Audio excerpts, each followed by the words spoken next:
We want to welcome you to the Dallas Independent School District's STEM Environmental Education Center virtual field trip. I want to say a very special welcome to Wilmer Hutchins of Dallas ISD. And if you're watching, if you're not signed up, please do so. Go to www.tiny.cc/high school registration and sign up for us, please, so we'll have a record of your participation. Program today will be animal systems. During this virtual field trip, student will describe the interactions that occur among systems that perform the functions of regulation, nutrient absorption, reproduction, and defense from injury or illness in animals. Students will also summarize the role of microorganisms in both maintaining and disrupting the health of an animal. Regulation by Ms. Schramm. Mr. Dominguez will talk about nutrient absorption, defense from injury or illness by Mr. Monroe, and the role of microorganisms by Ms. Ramirez. Students, you cannot ask us a question verbally, but you can go to www.tiny.cc/question-answer and ask us a question. Now I'm going to stop sharing my screen.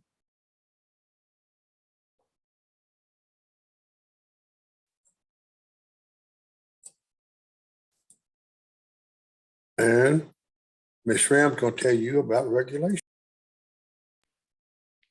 Hey everybody, I'm Ms. Schramm, and I'm talking to you all about regulation today. So I have a friend with me. Let me see.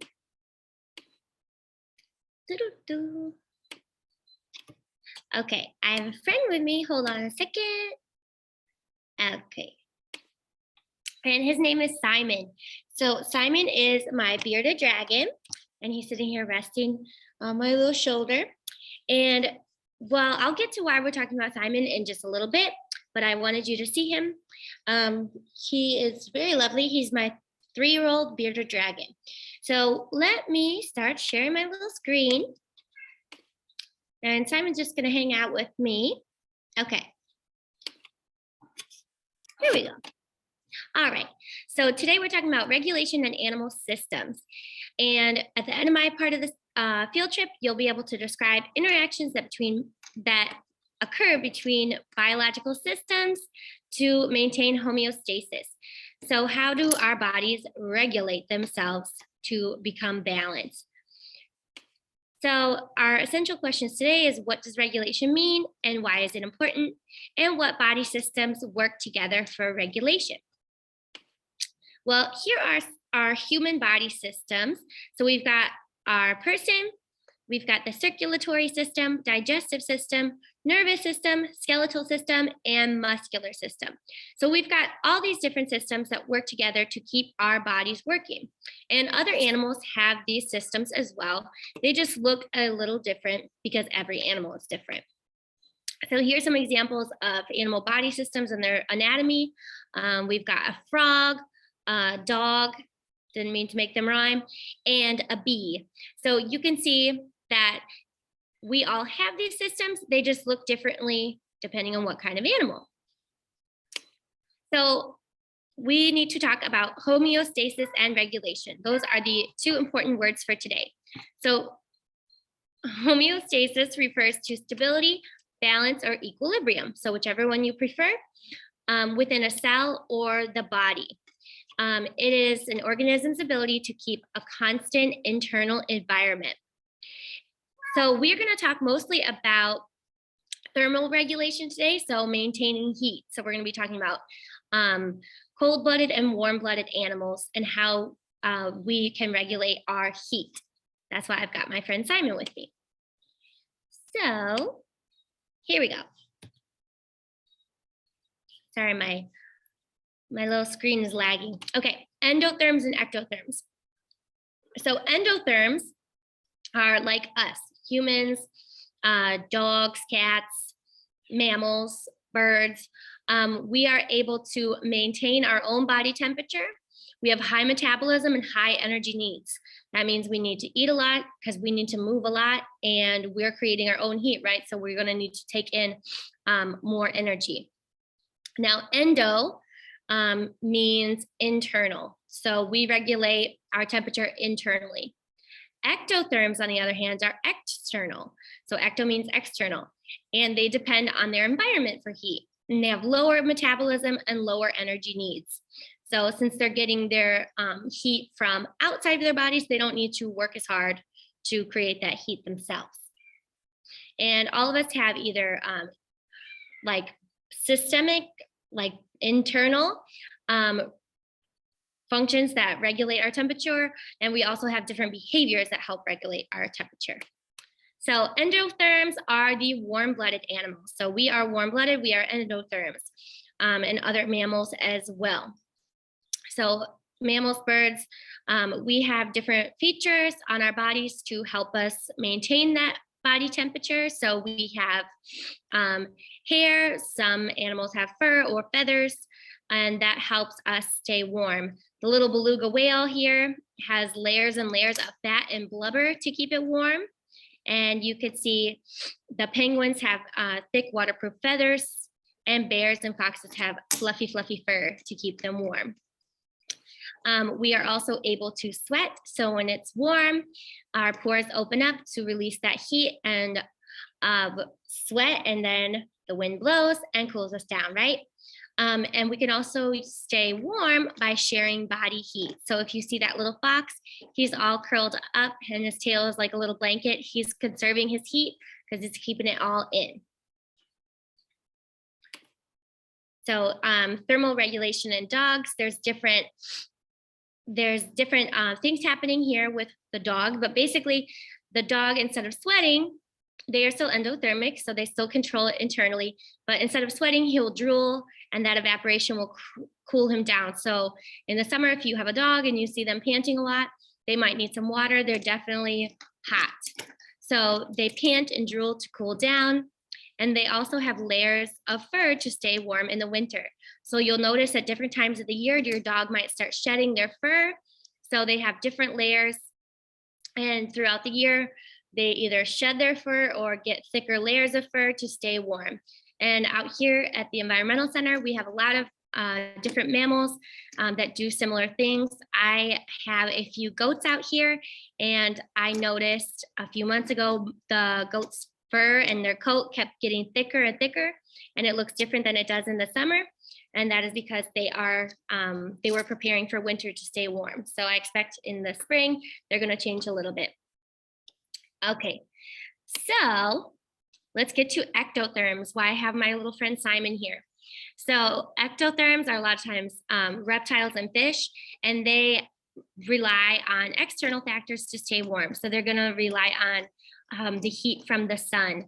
So you'll see them doing a lot of basking behaviors. If you look at that picture of those turtles all on a log, they are all trying to bask and dry in the sun. So they're soaking up that heat from the sun. And we have a lot of reptiles here in our classrooms, Simon being one of them.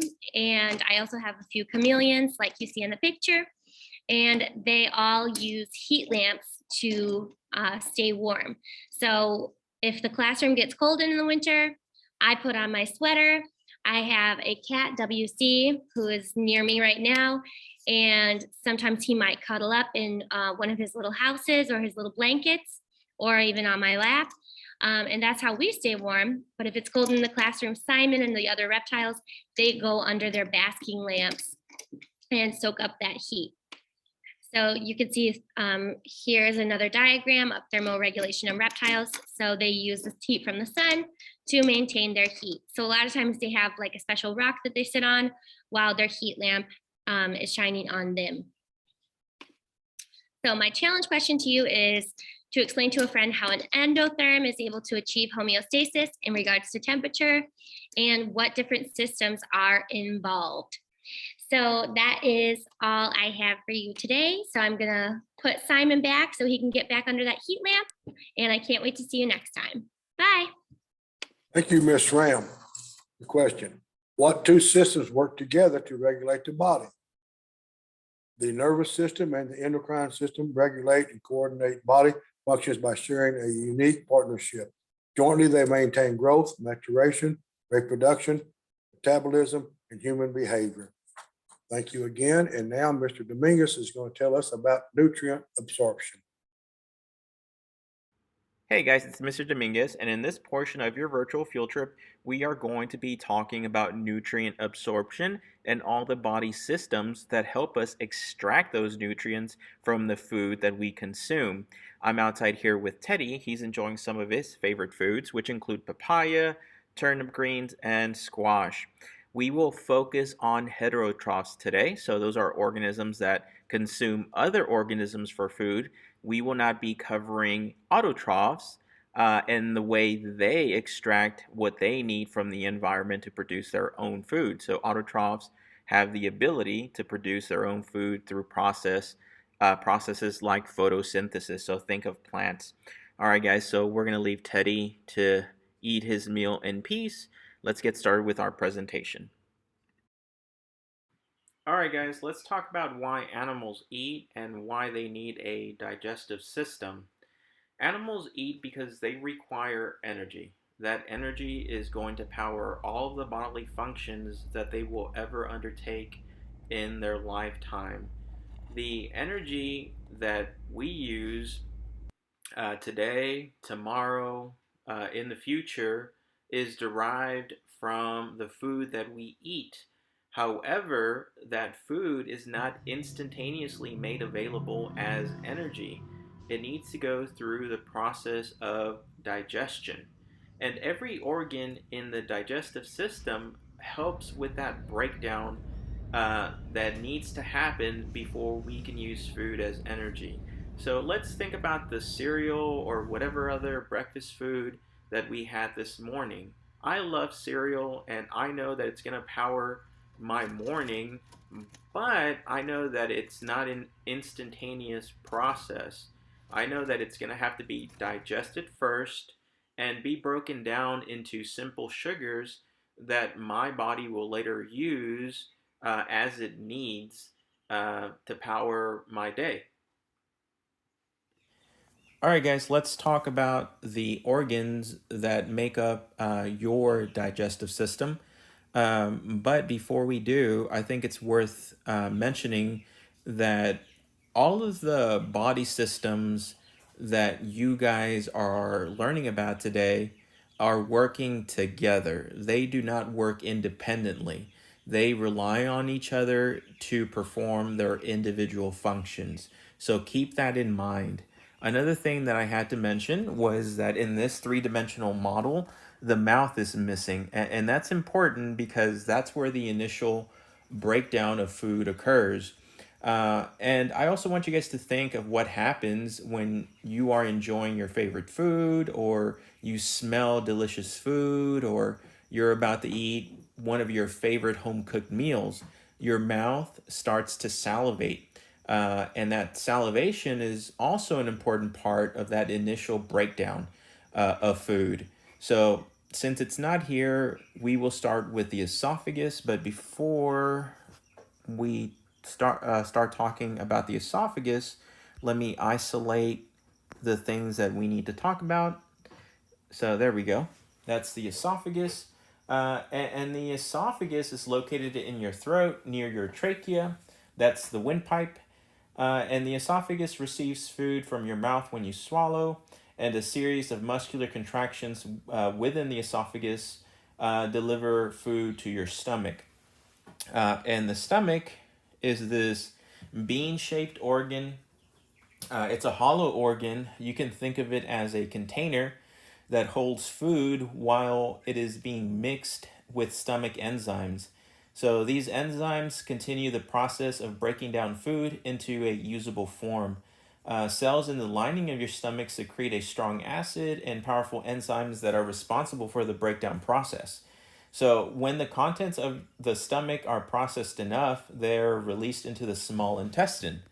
So the small intestine is made up of three segments: the duodenum, jejunum, and the ileum. The small intestine is a 22-foot long muscular tube that breaks down food using enzymes released by the pancreas and bile from the liver.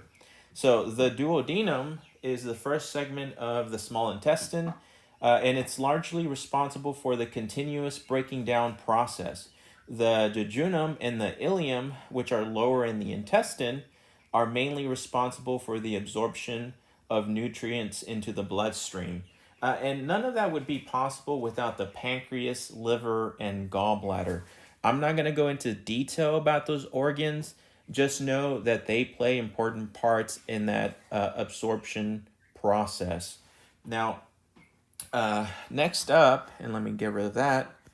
Next up is the large intestine, uh, sometimes referred to as the colon, and it's responsible for processing waste so that emptying the bowels is easy and convenient. Uh, and it's a 6 foot long muscular tube that connects the small intestine to the rectum. So you can think of the large intestine as the waste management center. So any food that is not that was not used throughout the digestion process winds up here. So that waste, of course, will be released as a bowel movement, and that's where all of the food that was not used ends up. So anyway, guys, that is about all the time that I have. I hope that you guys learned a little bit more about why animals eat, why they have a digestive system, and have a better sense of the organs that are inside of you that help that digestion process. I will see you guys next time for your next virtual field trip. Enjoy the rest of your day. Thank you, Mr. Dominguez. And the students want to know some simple tips to help improve nutrient absorption. First off is choose your foods wisely. Choose foods that are easily digested. And then chew your foods very slowly, each bite. Chew it a few times. Okay. And try to be real calm when you're eating. Don't be in a real stressful mood. Be real calm, eat slowly. Now, eat or drink slowly. In other words, take your 30 or 40 minutes. Don't take 10 minutes and be gone. And include in your food that contains probiotics and prebiotics. Thank you again, Mr. Dominguez. And now Mr. Monroe is going to tell us about the defense to our body from injury or illness. Hey, good morning, everyone.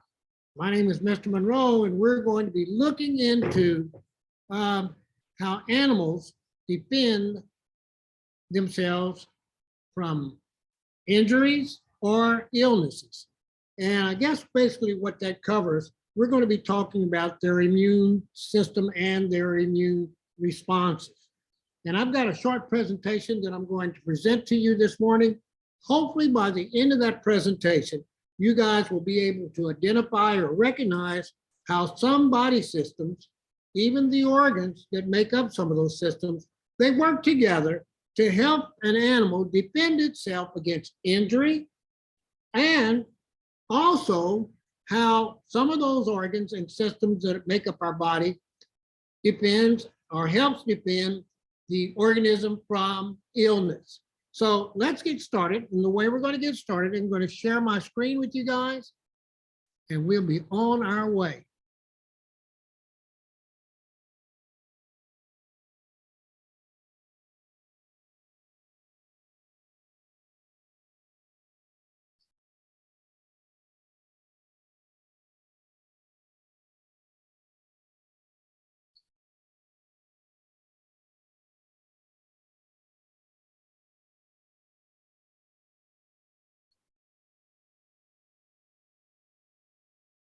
Immunology is what we're going to be covering. Animal defense systems. And basically the animal defense system are the group of organisms that is very easy to kind of understand. The defense system that is found in those organisms is the group that we refer to as vertebrates or even mammals. So let's get started. You know, animals have various means of defense against pathogens. Now, when we use that term pathogens, we're talking about organisms or viruses that cause disease. Defense systems are based on the recognition of self and non-self molecules. There are two types of defense mechanisms. innate, which is non-specific. That means they're going to act rapidly. They include barriers such as the skin, phagocytic cells, and toxins, okay? And then we have what we call the adaptive defenses. These are non-specific defenses. These are specific defenses that are aimed at specific pathogens, slow to develop, but they are long-lasting. Antibodies for a specific virus that has come along through the evolution of vertebrates. Components of mammalian defense systems are dispersed throughout the body. Lymphoid tissues include mucus, bone marrow, spleen, and lymph nodes.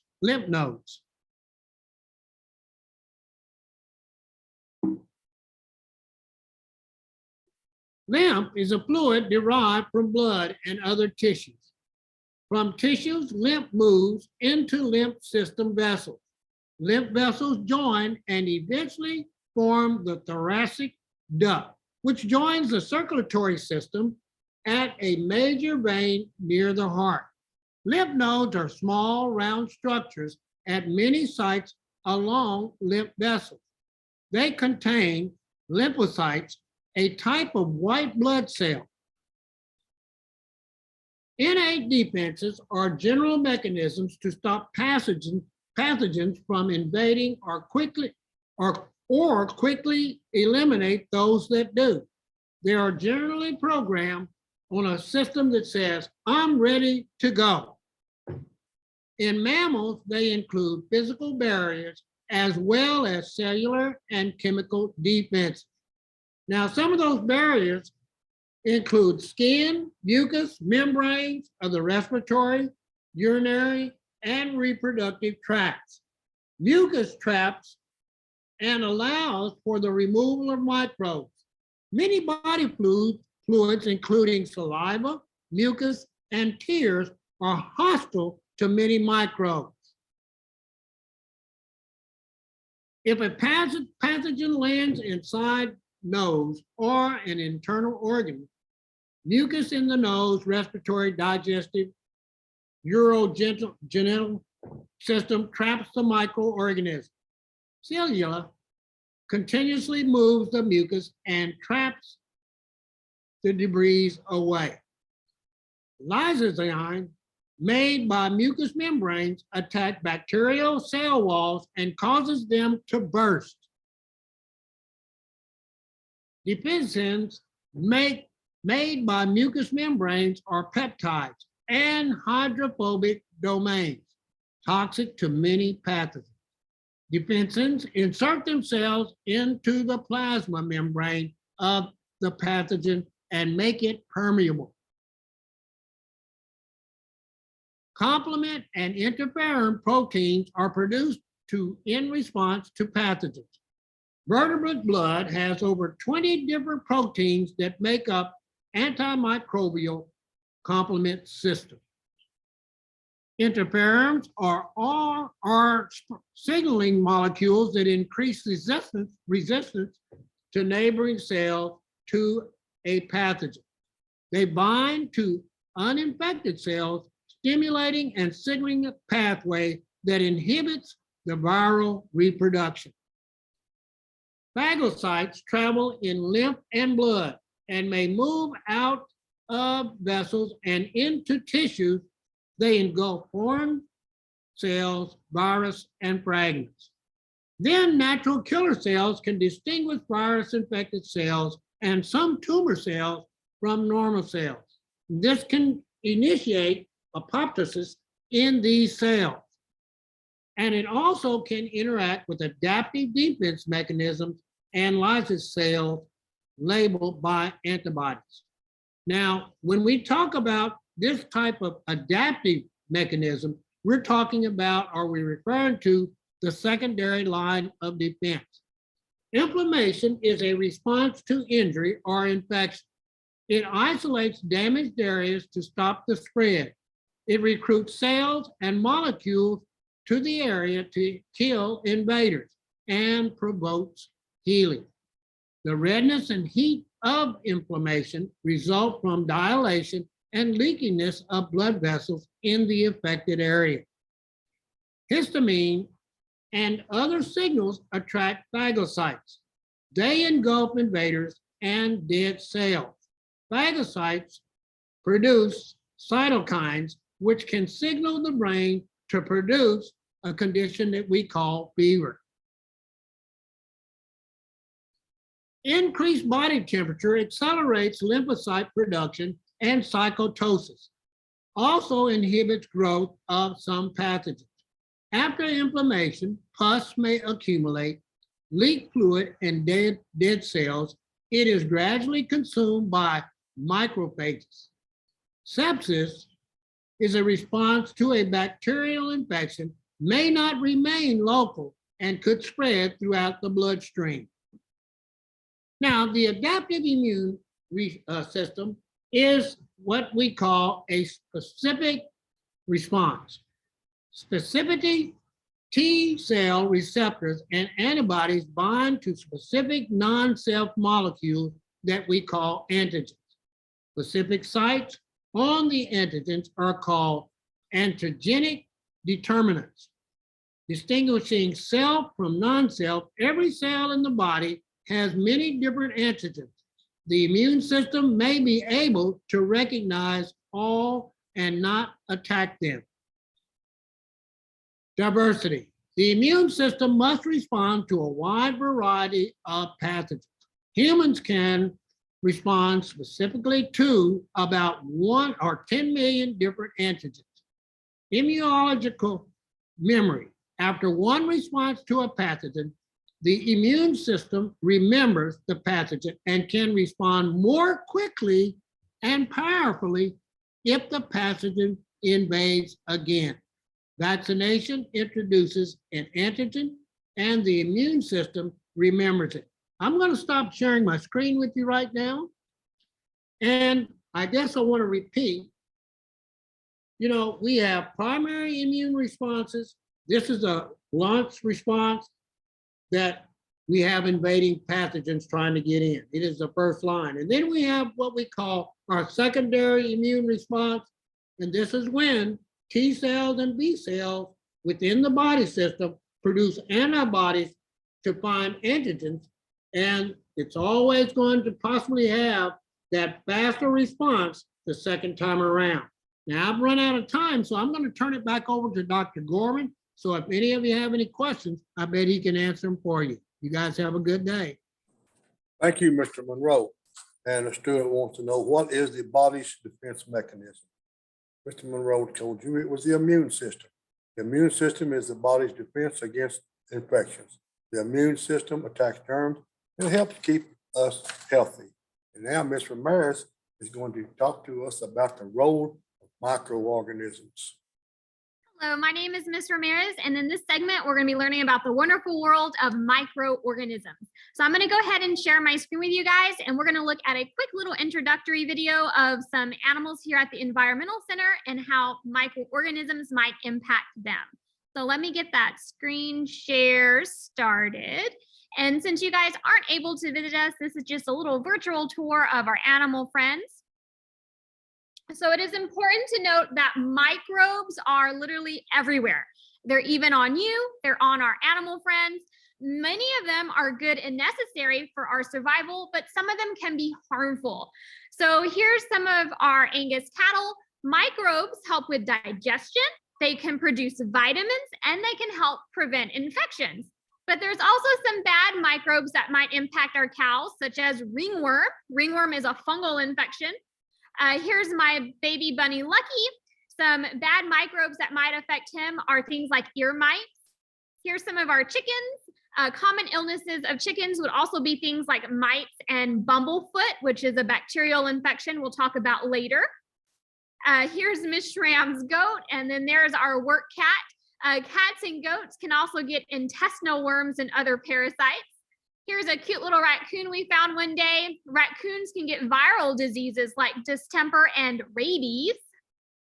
Here's our donkey. Donkeys can get different types of fungus like white line disease. It's a hoof fungus.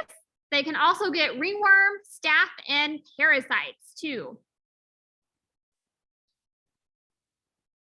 Of course, you can see him munching on some hay, so we know that the microbes in his gut are helping with digestion. These are my two lovely dogs. Dogs, of course, can be impacted by microbes like parasites, fleas, ticks, and worms. They can also get viral diseases like rabies, parvo, and distemper.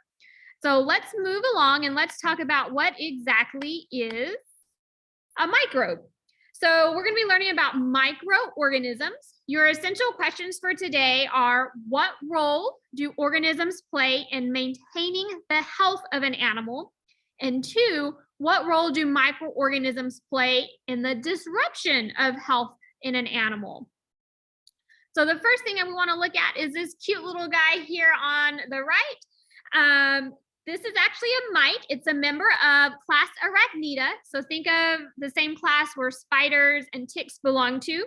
Where do you think this little guy lives? So what if I were to tell you that this Demodex mite is a face mite and that it could be very well living on your face? So I know that sounds kind of gross, but it's really interesting. So here's that little mite friend again. This is actually a little mite, super tiny and microscopic. They eat sebum. That's the greasy oil on your skin, or like if you have an oily face. But it's very interesting because North Carolina State University had an extensive citizen science project called Meet Your Mites, and they found that nearly 100% of the participants that they had in their study had these face mites. So I'm actually going to show you guys their research website so that you can explore it on your own. So let me get out of this and show you their website. Again, this was from North Carolina State University, and they sampled hundreds of different people. They used this kind of a scraper thing to get some cells off people's faces, and they looked at it under a microscope. And these are some of the different mites that they found on people. But again, almost everybody had these mites that they tested. And the good thing is, for most people, our immune system actually keeps these mites in check. So they don't really harm us for the most part. They're just living there eating our oily, greasy skin.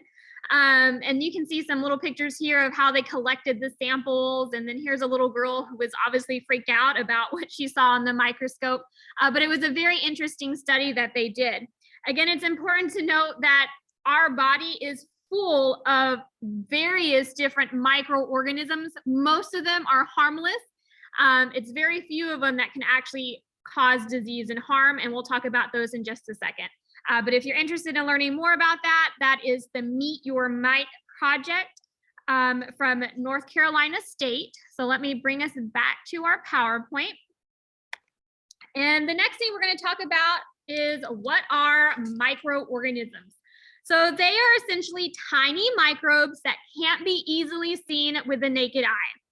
Examples can include organisms in archaea, bacteria, fungi, parasites. It can even be non-living things like viruses and prions that we'll talk about earlier. And there's literally trillions of microbes living on the human body and other animals. And again, most of them are beneficial and needed to help us live. Now, for the most part today, I'm mostly going to focus on the harmful microbes because I find them to be the most interesting. But again, realize that most microbes living on organisms are beneficial and very necessary for the health of an animal. So let's go ahead and start with our first one. Here at the Environmental Center, we have lots of deer. So if you're lucky enough to come visit us super early in the morning, you might see some of those white-tailed deer. A common microbe that impacts deer in the US is chronic wasting disease, and it's caused by a prion. A prion is a type of protein, and it causes drastic weight loss. So if you look at this poor little deer, you can kind of see his ribs. They stumble when they walk, and it also causes neurological symptoms. It was documented here in Texas back in 2012.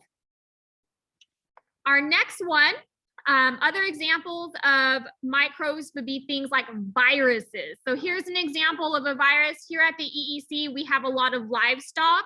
So an example of a virus that can affect them is bovine papilloma, and it's caused by the papilloma viruses. These viruses also impact humans too, and it causes warts or skin lesions. So that's a virus. Another example of a virus is equine herpes virus, or EHV. It's another viral disease, and type 1 can cause respiratory infection. So you see a little horse here that has a lot of snot, and type 3 is the one that causes skin lesions. So those are viruses. Again, viruses are an example of a harmful microorganism. Here we have examples of bacteria. So bacteria are also microbes. And here we have Bumblefoot. We do have a lot of chickens and poultry at the Environmental Center. And Bumblefoot is a common bacterial infection on the foot of birds, rodents, and even rabbits. And it's caused by either staph, Pseudomonas, or Escherichia bacteria. So essentially, if an animal gets a cut or an injury to their foot, that bacteria finds its way into the foot and causes this irritation and swelling. So that can be harmful to the animal. Here on the right, we have a little goat, and he is suffering from lipidentitis, which is enlargement of the lymph nodes, and it's also caused due to harmful bacteria like staph or strep. And people can also get staph and strep too. In our next one, we have pigs here at the EEC, and we also have turtles. So it's important for us to be aware of some of these infections. This is ringworm, and I know it sounds like it's a worm, but it's not. Ringworm is actually a fungal infection.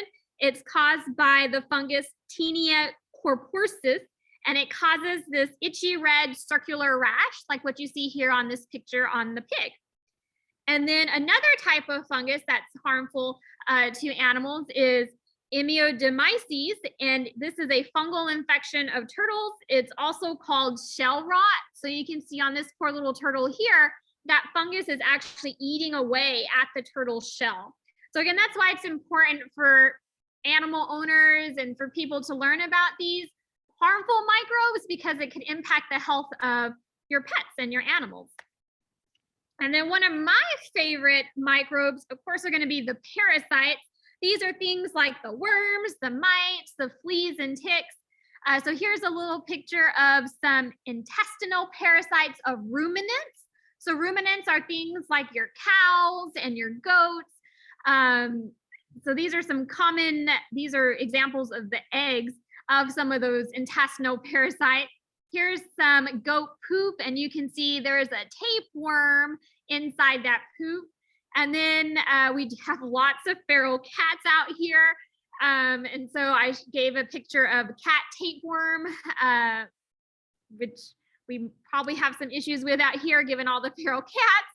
And then we have, here's an image of are some mites. And then here we have a poor little cow that has mange from an infestation with these parasitic mites. So again, all of these things are all examples of harmful microbes. I do want to talk really quickly about the good microorganisms. I know I went over a lot of the bad ones because those are the interesting ones, but it's important to note that there are many more good microorganisms that we really need on our bodies, and the animals need too, to help them live.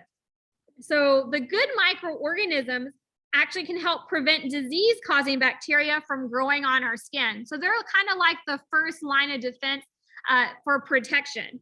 Also, you saw in our video in the beginning, all of our animal friends that we're eating, there's lots of microbes in our gut and in our digestive system that help in our food digestion. If we did not have those good microorganisms, we wouldn't be able to digest the food and get the vitamins and nutrients that we need.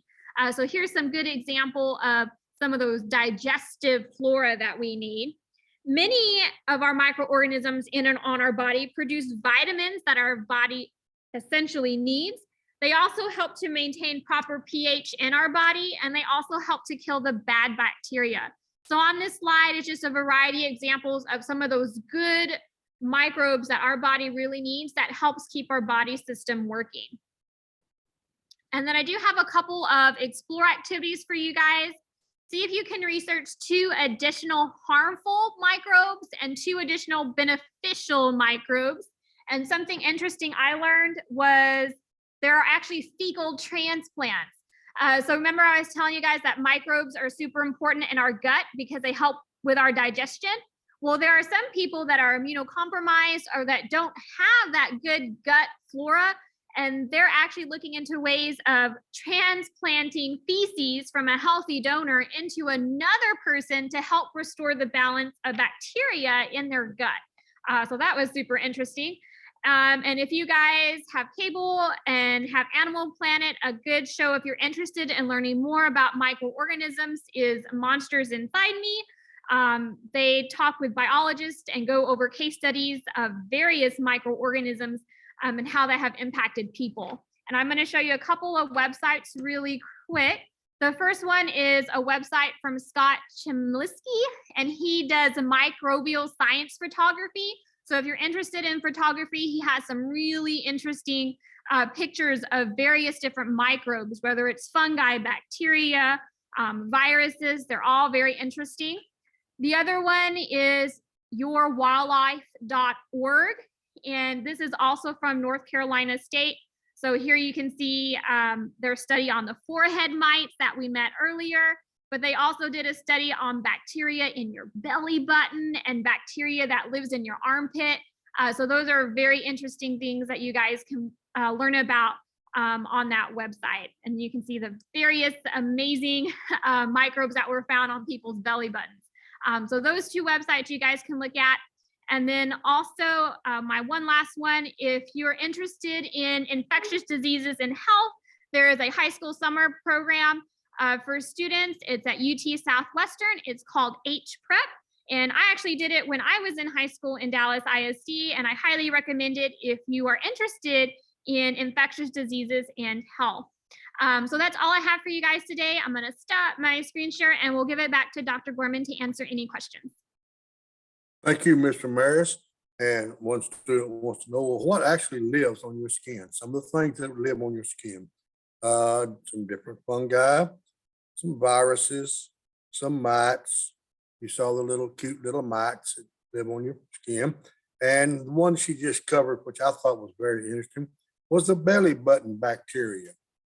Actually, a recent study showed that they've identified at least 2,300 different kinds of bacteria living in different belly buttons. Now, that doesn't mean all 2,300 of them live in your belly button. When they broke the study down, each one averaged about 67 different kinds of bacteria in their belly button. And we're going to leave it at that. Thank you.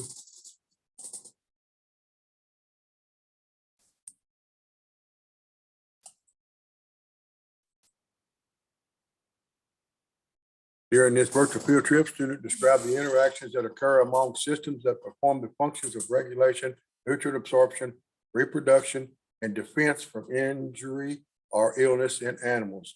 Students also summarize the role of microorganisms in both maintaining and disrupting the health of an animal. Ms. Schramm talked about regulation. Nutrient absorption was covered by Mr. Dominguez. Mr. Monroe, defense from injury or illness, and the role of the microorganisms by Mr. Maris.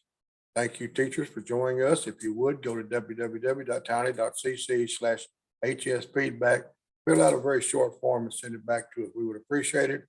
And you guys have a great rest of the day, but more importantly, have a great rest of your life.